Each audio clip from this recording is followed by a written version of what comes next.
Hello everyone, start करते हैं आज के वीडियो को। और आज के वीडियो में हम डिस्कस करने वाले हैं कि कैसे जो दिल्ली का बजट है वो यहाँ पर रिलीज हो चुका है, या फिर ये कहें कि जो हमारी नई मुख्यमंत्री हैं दिल्ली की, रेखा गुप्ता, उन्होंने ये बजट पेश कर दिया है। और इस बजट के बीच में अगर हम बात करें कि आखिरकार अरविंद केजरीवाल और आम आदमी पार्टी कहाँ है, तो उनका अभी उसी समय से, जिस दिन से चुनाव उन्होंने हारा है, तब से लेकर आज तक उनका नामो निशान अभी एक प्रकार से पब्लिकली अपीयर नहीं हो रहे हैं। अगर बजट के कुछ हाईलाइट की बात करी जाए तो जो उनने महिला समृद्धि योजना लागू करी, सीधी सी बात है उसका भी जिक्र हुआ। कुछ 50,000 महिला की सिक्योरिटी के लिए 50,000 के करीब सीसीटीवी लगाने की बात हुई वो। और सबसे बड़ा मुद्दा जो यमुना का था कि भाई यमुना को हम साफ करके दिखाएंगे, उसके लिए भी लगभग 500 करोड़ दिया गया। अगर हम बात करें रोड एंड ट्रांसपोर्ट और कई ऐसे इंफ्रास्ट्रक्चर प्रोजेक्ट की, तो टोटल लगभग 28,000 करोड़ की जो है इंक्रीज किया गया है कैपिटल इंफ्रास्ट्रक्चर एक्सपेंडिचर में, सॉरी। तो ये सारी चीजें हमें ये देखने को मिलती है कि किस प्रकार से दिल्ली के अंदर चेंजेस आने वाले हैं। और लगभग जो टोटल बजट है वो भी लगभग 1 लाख करोड़ का कर दिया गया है।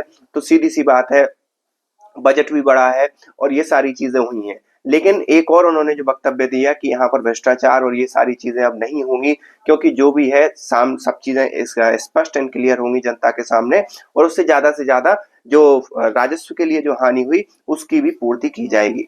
अब इसमें इन्होंने ये वाला स्टेटमेंट देने के पीछे कारण बहुत बड़ा है कि जो केजरीवाल जी हैं उन्होंने क्या किया था, उन्होंने सारी चीजें फ्री दे दी थी।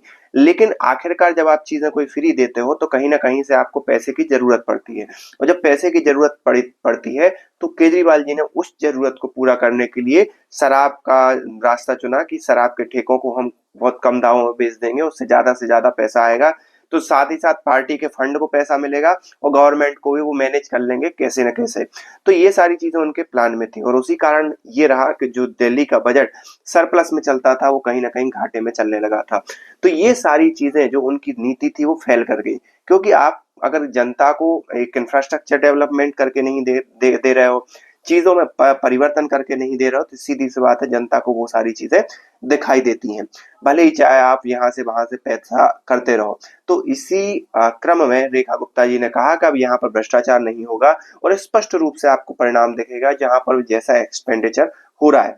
और इस मामले में अगर मैं बात करूं तो भारतीय जनता पार्टी की थोड़ी सी मैं तारीफ करना चाहूंगा, क्योंकि उनका भले ही वो अलग बिहाइंड द सीन उनका क्या कैसा रहता है वो तो हम और आप सभी जानते हैं। लेकिन जो अगर मौजूदा हालात में देखें तो इंफ्रास्ट्रक्चर डेवलपमेंट में और चीजों में चेंजेस लाने में उनके लिए महारत हासिल है। और यही कारण है कि जब भी एक बार सत्ता में आ जाती है तो बार बार लोग उनके लिए पसंद करते हैं। अब रही बात यमुना के मुद्दे की, तो यमुना का मुद्दा दिल्ली के जो विधानसभा चुनाव हुए थे उसमें बहुत बड़ा अहम था। तो इनको ना चाह कर भी काम करके दिखाना ही पड़ेगा, क्योंकि 2029 में जो नियरेस्ट इलेक्शन अगर दिल्ली के उसमें बात करें तो वो 2029 में है, जिसमें का लोकसभा इलेक्शन होने वाला है। और अगर वन नेशन वन इलेक्शन और अप्लाई हो गया तो हो सकता है विधानसभा के इलेक्शन भी 2029 में हो जाए। तो फिर उस समय भारतीय जनता पार्टी को एक मतलब चेंजेस दिखाने पड़ेंगे कि आखिरकार क्या चेंजेस उन्होंने किए और उनके क्या चेंजेस हुए उनकी के सत्ता में आने के बाद। आप इस बारे में क्या सोचते हैं, आप हमें कमेंट करके बताइए।